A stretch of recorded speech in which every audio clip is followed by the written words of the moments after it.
left number and a right number. We have, I'll just quickly go over it now. So there's a left number, which is the bid, and there's a right number, which is the ask. Very simple. Yep.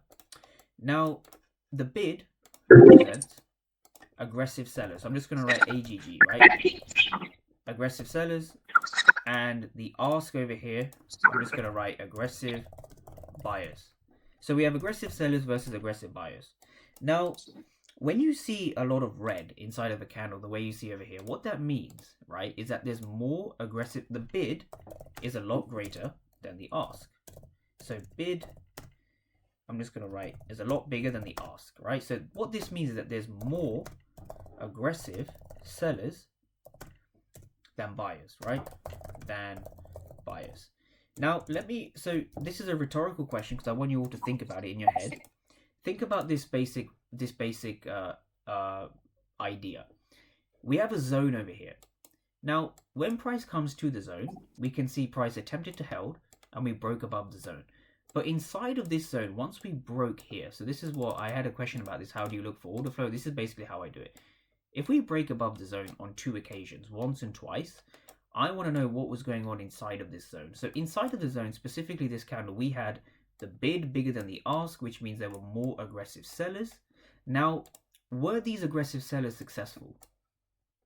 If you look here, were these aggressive sellers successful, right? The reason I like using the footprint charts is because the footprint charts give you a visual representation very quickly of who is aggressive.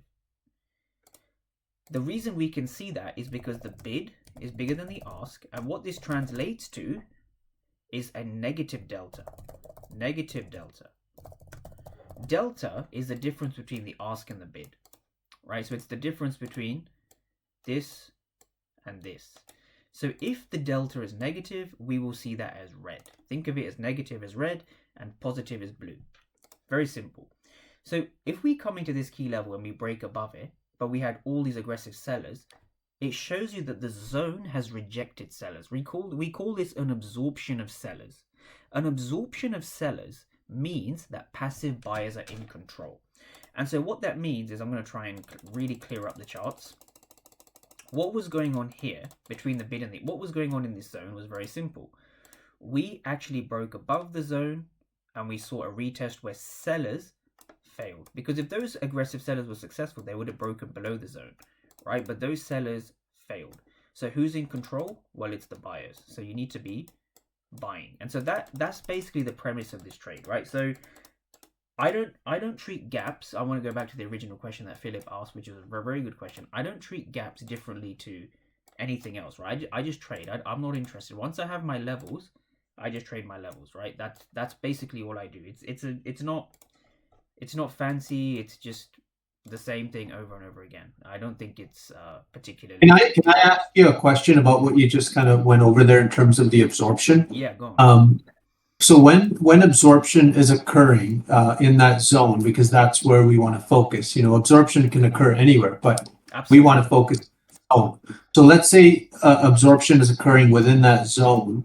Are you looking for absorption occurring within that singular footprint chart? For example, are you trying to watch aggressive sellers hitting the bid, but price not continuing to move down, which would indicate that, hey, there are lots of passive buyers here? Absolutely. Yep. You summed it up. Yeah. You literally summed up. That's it. You summed it up. So what was going on is, again, what you said is correct. I'm not looking at what the candles look like. So it's a big shift. Because the reason why I talk about something called triple X is very simple, right? Everything is a domino effect. So triple X, for those who don't know, you may have, I tried to speak about this a lot, but triple X is basically where, what, and why. So every time you enter a trade, these three things need to be checked off. It's like a safety check for a flight, right? If one thing's missing, you probably don't want to be on that flight.